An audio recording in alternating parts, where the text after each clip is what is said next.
বাংলাদেশ ইসলামী bank Sunamganj শাখার সম্মানিত ব্যবস্থাপক আচ্ছা যাক উনি আসছেন আপনাদের সাথে বিভিন্ন বিষয়ে কথা বলবেন। আমি স্যারকে কিছু বলার জন্য অনুরোধ করছি। আসসালামু আলাইকুম। ওয়ালাইকুম আসসালাম। সবাই ভালো আছেন? আমি ইসলামী ব্যাংক বাংলাদেশ পিএলসি সুনামগঞ্জ শাখার ম্যানেজার এবং আমার সাথে আছেন আমাদের সুযোগ্য আমাদেরকে লোন ইনচার্জ জনাব সুজন রুবিন। আমাদের সাথে আছেন আরেকজন দুই অফিসার আমাদের মঞ্জুর হোসেন এবং আব্দুল কাইয়ুম সাহেব। আমরা আমাদের ব্রাঞ্চ থেকে আপনাদের কাছে আসছি কিছু কথা বলার জন্য, অ্যাক্সেস ভিউয়ের জন্য, মতামত এবং পরামর্শের জন্য আমরা আসছি। বিষয়টা হলো ইতিমধ্যে স্যার বলেছেন যে ইসলামী ব্যাংকের সাথে যারা বিদেশগামী টিটিসির সাথে আমাদের একটা এমওইউ রয়েছে, মেমোরেন্ডাম অফ আন্ডারস্ট্যান্ডিং রয়েছে যে আমরা যারা বিদেশগামী তাদেরকে বিভিন্ন সেবা প্রদান করে থাকি। তো সেই সেবা অংশীদার হিসেবে আমরা আপনাদের পাশে থাকবো। সেটা প্রথমত যেটা হচ্ছে যে আপনারা যারা বিদেশ যাচ্ছেন তারা আমাদের সাথে অ্যাকাউন্ট করে অ্যাকাউন্টের মাধ্যমে টাকা পাঠাতে পারেন। বিদেশ গিয়ে টাকা পাঠানোর দুটা মাধ্যম স্যার যেটা বললেন, একটা হচ্ছে ব্যাংকিং চ্যানেল আর একটা হলো হুন্ডির মাধ্যমে।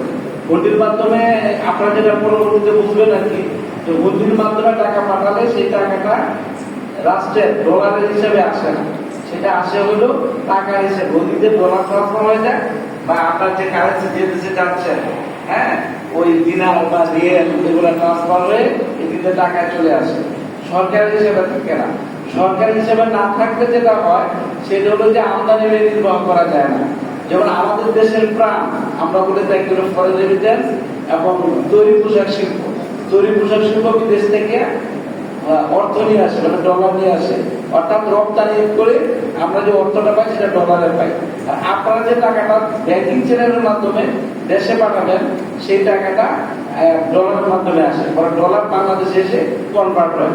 আপনার যে যত ডলার পাঠান সেটা টাকাটা এসে আপনাদের আত্মীয় স্বজনটা নিয়ে থাকেন। এই হচ্ছে সিস্টেম। তো আপনার যদি ওই ডলার সংকটে পড়ে তাহলে আমাদের আমদানি, আমাদের বাংলাদেশ মূলত আমদানি নির্ভর অর্থনীতি। আমাদের গায়ে অনেকেরই শার্ট আছে যে আমাদের যে শার্ট প্যান্ট এগুলো বাইরে, বাংলাদেশে হয় না, এগুলো কাপড় বাংলাদেশে মেকিংটা হয় কিন্তু কাপড় বাংলাদেশে হয় না, বিদেশ থেকে আমদানি করতে হয়। আমাদের চাউল সহ চাউলের একটা বড় অংশ বিদেশ থেকে আমদানি করতে হয়। নিত্য প্রয়োজনীয় যা কিছু আছে সবকিছু আমদানি করতে হয়। সেই আমদানি নির্ভর অর্থনীতিতে আপনাদের পাঠানো যে ডলার সেটাকে খুবই গুরুত্ব সহকারে বিবেচনা করা হয়। আপনার যারা বিদেশে যাবেন তাদেরকে বা এখন যারা বিদেশে আছেন তাদেরকে আমরা বলে থাকি রেমিটেন্স যোদ্ধা। রেমিটেন্স যোদ্ধা, দেশের জন্য আপনারা ডলার বয়ে দিচ্ছেন, আমরা সেই ডলার দিয়ে ব্যবসা করে কেউ আমদানি কারক, কেউ রপ্তানি কারক, কেউ মানুষ ব্যবহার করছে, বিশাল অর্থ এগুলা। আমি ওদিকে খুব একটা যাচ্ছি না। আপনারা যারা বিদেশ যাচ্ছেন, ইসলামী ব্যাংক বাংলাদেশ পিএলসি সারা বাংলাদেশে 295টা শাখা আছে, 2700 মতো এজেন্ট আউটলেট আছে, সারা বাংলাদেশে ছড়িয়ে ছিটিয়ে আছে। এগুলোর মাধ্যমে আমরা রেমিটেন্স সেবাটা প্রদান করে থাকি। ইতিমধ্যে দেশে যে রেমিটেন্স আসে গত বছর পর্যন্ত ইসলামী ব্যাংক বাংলাদেশ পিএলসি আপনার গত 20 বছর ধরে সবচেয়ে বেশি রেমিটেন্স আহরণ করে ব্যাংক। এই ব্যাংকের মাধ্যমে সবচেয়ে বেশি টাকা আসে বিদেশ থেকে। গত বছর প্রায় 30% এককভাবে। বাংলাদেশে তো অনেক ব্যাংক আছে, এই সুনামগঞ্জে 24টা ব্যাংকের শাখা আছে। তো এই সবগুলো সামনে আমরা এককভাবে 30% ফরেন রেমিটেন্স আমরা এনে থাকি। আমাদের আলাদা রেমিটেন্স ডেস্ক আছে। আমাদের ব্যাংকে যারা গেছেন দেখে থাকবেন বা ভবিষ্যতে যারা যাবেন, রেমিটেন্স ডেস্ক আছে। রেমিটেন্স লাউঞ্জ বলি আমরা, ডেস্ক লাউঞ্জ। সেখানে আপনাদের বসার, যারা আপনাদের বেনিফিশিয়ারি যারা টাকা তুলতে আসবে তাদের বসার ব্যবস্থা আছে, সেখানে চা থাকে এবং আমরা অগ্রাধিকার ভিত্তিতে রেমিটেন্সের টাকা প্রদান করে থাকি। তার বক্তব্যের মধ্যে বলেছে যে প্রণোদনা 2.5% সাথে সাথেই প্রদান করা হয়। এভাবে এবং বিদেশ থেকে যারা আপনার টাকা পয়সা ব্যাংকে পাঠান তারা দেশে এসে যাতে ভালো কিছু করতে পারেন সেজন্য আমাদের কিছু স্কিম আছে। ভবিষ্যতে ব্যাংকের বিনিয়োগের মাধ্যমে আপনি যদি বাড়ি করতে চান সেই বাড়িতে আমরা বিনিয়োগ করে থাকি, বা একেবারে বিদেশ থেকে যারা ভালো একটা সময় থেকে আর না যাওয়ার চিন্তা করেন তারা যদি ব্যবসা বাণিজ্য করতে পারেন সেখানেও আমরা বিনিয়োগ করে থাকি। অর্থাৎ আপনাদের জীবনের পুরো অংশ জুড়ে ইসলামী ব্যাংক তার অবদান রেখে চলেছে। যারা বয়োজ্যেষ্ঠ আছে দেখবেন, অত্র এলাকার কথা বলে দেখবেন যে যারা বিদেশে ছিল, যারা দেশে চলে আসছে বা যারা বিদেশে এখনো থাকে, ইসলামী ব্যাংকের সাথে তাদের আত্মার আত্মীয় এবং তারা ইসলামী ব্যাংকের সাথে তাদের এই সম্পর্ক বজায় রেখেছে। প্রতিনিয়ত আমাদের কাছে বল আসে বিদেশ থেকে, যারা যে দেশে আছেন সেখান থেকে ব্যাংকের খবর নেয়। বিভিন্ন সময় বাংলাদেশের ভিতরে বিভিন্ন ধরনের গুজব, বিভিন্ন ধরনের কথাবার্তা প্রচলিত হয়, এইগুলো সম্পর্কে জানতে চান। গতকাল এক মহিলা আমাকে ফোন দিল, মহিলাই থাকে আমার আগের ব্রাঞ্চের, এর আগে আমি ফুটবলিয়া ছিলাম, অনেকক্ষণ আমার সাথে কথা বললো, আমি তার ব্যালেন্স এখানে বসে ফুটবলিয়া দিকে ব্যালেন্স করে দিচ্ছি এবং কিছু গুজবের কথা আপনার কানে গেছে। তো বাংলাদেশে তো আসলে বিভিন্ন ধরনের আন্দোলন বিভিন্ন সময় চলে, এক এক ধরনের মানুষ এক এক ধরনের কথা বের করে, এগুলা মানে হয়। এই জন্য এইসব গুজবে আপনারা কান দেবেন না। আপনারা বিদেশে যাচ্ছেন, ব্যাংক থাকবে, সরকার বলতে যেতে পারে, ইসলামী ব্যাংকের ম্যানেজার বলতে যেতে পারে, তাই না? অন্য ম্যানেজার আসবে, সরকার কোনো কারণে যদি বলতে যায় অন্য সরকার আসবে, এটাই তো নিয়ম। কিন্তু ব্যাংক থাকবে, সরকারের যে ব্যবস্থা, সরকারের যে ব্যবস্থা এটা তো থাকবে। যেমন এখন প্রধানমন্ত্রী বাংলাদেশের শেখ হাসিনা, মাননীয় প্রধানমন্ত্রী, এর কাছে ছিলেন বেগম খালেদা জিয়া, এর কাছে ছিলেন হুসেইন মোহাম্মদ এরশাদ, এরকম না? এরকম ভবিষ্যতে তো প্রধানমন্ত্রী তো মনে করেন যে মানে একদিন তো মারা যাবেন, একদিন তো রিটায়ারমেন্টে যাবেন, তারপরে আরেকজন আসবে। কিন্তু সরকারি প্রতিষ্ঠান এই টিটিসির মতোই থাকবে। আব্দুল রব সাদির প্রিন্সিপাল আছে, উনি হয়তো প্রিন্সিপাল থাকবেন না, বা এই দেশে এরকম পরিবর্তন হবে, কিন্তু ব্যাংক আর্থিক প্রতিষ্ঠান এগুলো সব তার জায়গায় থাকবে, ওভাবে তারা সেবা দেবে। তো সব মিলিয়ে আমাদের আজকে আসার যেটা উদ্দেশ্য সেটা হচ্ছে যে আপনাদেরকে একটু সহযোগিতা করার জন্য, এখন করার জন্য আপনারা ব্যাংকে যান, আমরাও ব্যস্ত থাকি, ওই ব্যস্ততার মধ্যে অনেক সময় দেখা গেছে যে আপনাদেরকে আমরা সেই সার্ভিসটা দিতে পারি না। আমরা চাচ্ছি আপনাদেরকে আগেও অন্তর্ভুক্ত করে দিতে। এখানে আমি অ্যাকাউন্ট ওপেনিং ফর্ম নিয়ে আসছি, অ্যাকাউন্ট খুলতে কি কি লাগে আমাদের অফিসার আছেন আমাদের সাথে, সেগুলো বলবে। আপনারা স্বাক্ষর দিয়ে আপনাদের কাছে এখন যদি টাকা নাও থাকে আমরা জিরো ব্যালেন্সে অ্যাকাউন্ট করে দিব। পরবর্তীতে চেক করে নেওয়ার সময় আপনারা টাকা জমা দেবেন। যখন টাকা জমা দেবেন, বা অনেকে যদি মনে করেন যে না এখন তো আমার টাকা নাই, আমি বিদেশ চলে যাব, বিদেশ গিয়ে টাকা পাঠাবো অ্যাকাউন্টে, তারপরেও চলবে। আমি এভাবে চাচ্ছি যে যারা বিদেশগামী আছেন তাদের অ্যাকাউন্টটা আমাদের সাথে করে দিলে আপনার অ্যাকাউন্টের ঝামেলাটা শেষ হয়ে যাবে। আমরা এখানে অ্যাকাউন্ট করতে সব কিছু নিয়ে আসেন, আমরা মাঝে মধ্যে এসে থাকি। হ্যাঁ, এরপরে যারা এর আগে 3-4 দিন এরকম প্রতি সপ্তাহে আমরা মঙ্গলবার নর্মালি আসি, আজকে দিনটা আমাদের ওয়ার্ড হয়ে গেছে। গতকালকে আমাদের আসার কথা ছিল, আমরা আসতে পারিনি, আজকে এসেছি। আপনাদের প্রতি আহ্বান থাকবে যে আপনারা যারা বিদেশ যাবেন তারা আমাদের সাথে অ্যাকাউন্ট করুন। ইসলামী ব্যাংকের একটা স্লোগান আছে, ইসলামী ব্যাংক আমার ব্যাংক। আপনার ব্যাংকের সাথে আপনি লেনদেন করবেন, এবং আমাদের তো অনেক সুবিধা রয়েছে। আপনি যদি টাকা পাঠান এটিএম কার্ডের মাধ্যমে আপনার ব্যাংকে বিদেশে যাওয়ার দরকার নেই, আপনার অ্যাকাউন্টের টাকা আপনি এটিএম কার্ডে যে কোনো সময় তুলতে পারবেন। এই হচ্ছে আমার পক্ষ থেকে কথা। এখন আপনাদের যদি কিছু বলার থাকে আমি একটু শুনি, যদি দু এক কথা আপনারা বলেন, যদি বলতে চান।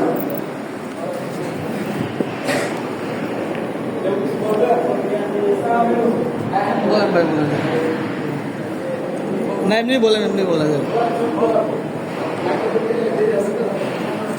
আসসালামু আলাইকুম সবাইকে। তো আমার ছোটো মানুষ, আমি অল্প কিছু কথা বলতে চাই। তো আমার কথাগুলো হলো স্যার, আমরা হচ্ছে প্রবাসী যোদ্ধা। তো আমরা যদি রেমিটেন্স যোদ্ধা হয়ে থাকি তাহলে আমাদের জন্য অবশ্যই বিভিন্ন সেবা থাকবে, তাই না?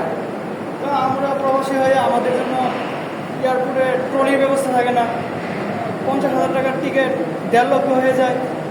এমনকি আরও অন্যান্য সেবা পেতে গেলে আমাদেরকে হয়রানির শিকার হতে হয়। তো প্রধানমন্ত্রী যদি আমাদের বাংলাদেশের প্রবাসীদেরকে দিয়ে যদি লাভজনক হয় তাহলে সেই প্রবাসীরা কেন কষ্ট পাবে দেশের মাটিতে, এমনকি বিদেশে গিয়ে অনেক কষ্ট করে স্যার।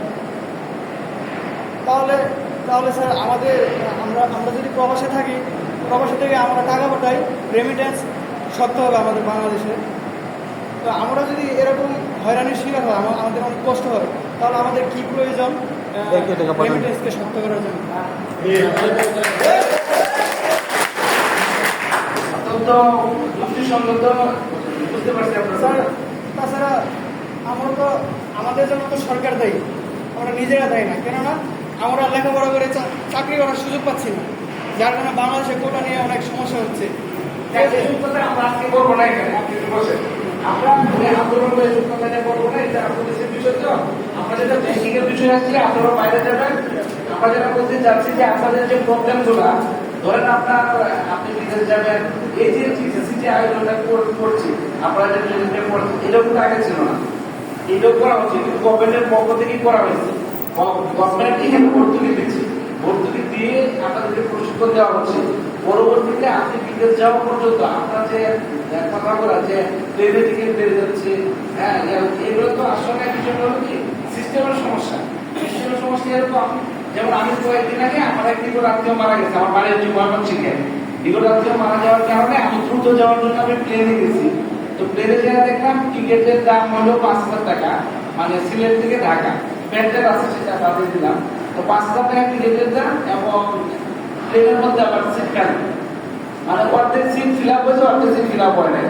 তার মানে টিকিটের দাম যদি আরো তারা 2,000 টাকা বা 1,000 টাকা কমায় দিত, এবং এই প্লেনটা যদি ভর্তি করে টাকায় যেত, তারাও লাভবান হতো, পাবলিকের আমিও লাভবান হতাম।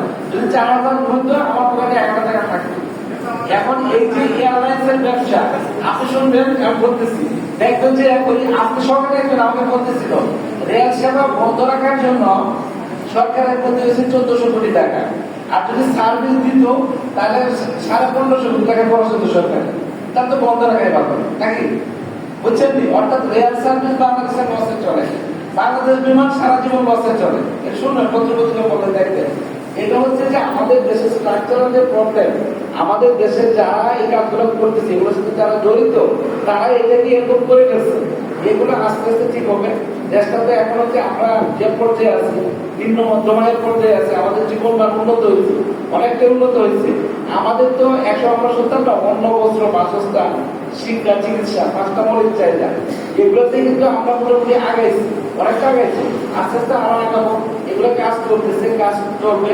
আমরা এদিকে বেশি কথা না বলে আমি যেটা বলতে চাচ্ছি যে এই সিস্টেমে আপনার মনে করেন যে টিকিটের দাম বাড়া, এগুলা এয়ারলাইন্স গুলো ইন্টারন্যাশনাল এয়ারলাইন্স, যেগুলো আপনারা বিদেশে যাবেন, হয়তো বাংলাদেশে না, বাংলাদেশ বিমানের খুব কম ফ্লাইটে আছে, ও বিমানেই আছে।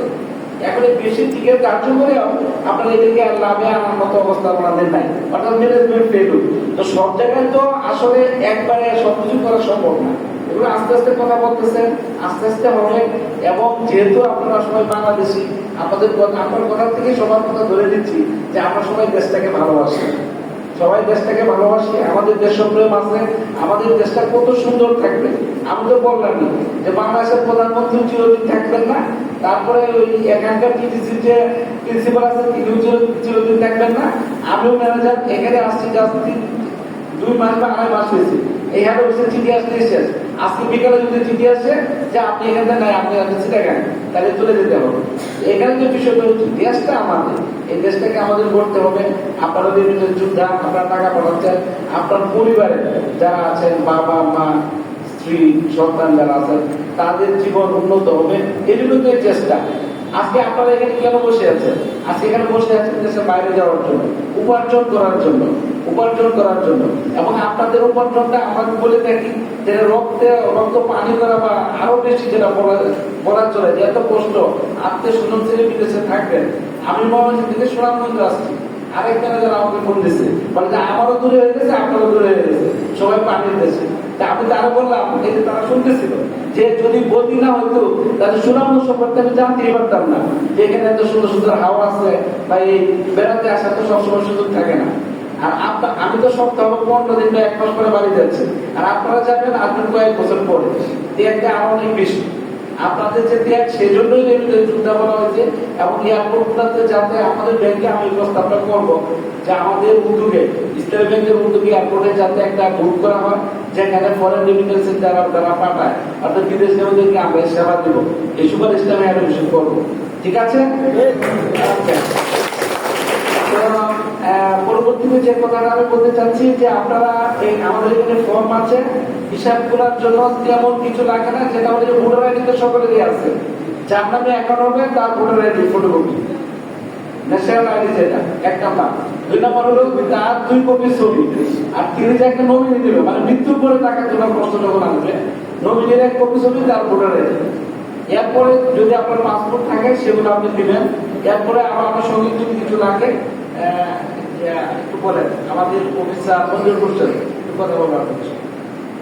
বিসমিল্লাহির রহমানির রহিম। আসসালামু আলাইকুম। সবাই ভালো আছেন না? আমাদের শাখা প্রধান ম্যানেজার স্যার কিন্তু বলছেন আপনারা যারা বিদেশ যাবেন, হ্যাঁ, তো টাকা দুইভাবে পাঠানো হবে। একটা হচ্ছে ব্যাংকের মাধ্যমে, আর একটা হচ্ছে মন্ডির মাধ্যমে, ঠিক না? তাহলে মন্ডি কি বৈধ না অবৈধ? অবৈধ। তাহলে আপনারা কিসের মাধ্যমে পাঠাবেন? ব্যাংকের মাধ্যমে। এই জন্য আপনাদের ব্যাংকের অ্যাকাউন্ট খোলা লাগবে না? অবশ্যই লাগবে। তো মনে করেন আমরা ব্যাংক থেকে আসছি, ইসলামী ব্যাংক, অবশ্যই আপনারা নাম শুনছেন। তো ব্যাংকে অ্যাকাউন্ট খুলতে কি কি লাগে, ঠিক আছে? আমি বলতেছি প্রথমে ব্যাংকে অ্যাকাউন্ট খুলতে আপনাদের ন্যাশনাল আইডি কার্ড লাগবে। এরপর যদি পাসপোর্ট থাকে পাসপোর্ট ফলো চলবে, হ্যাঁ। জন্ম নিবন্ধন থাকলে জন্ম নিবন্ধন ফলো চলবে। আশা করি সবার পাসপোর্ট আছে, হ্যাঁ। আর আইডি কার্ড অবশ্যই আছে। এরপর নমিনি তাকে দিবেন। নমিনি হচ্ছে ফ্যামিলির সদস্য।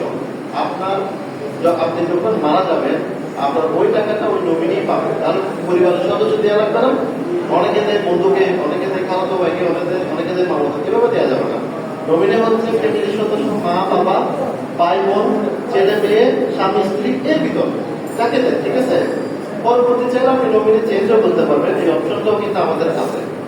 বুঝতে পারছি?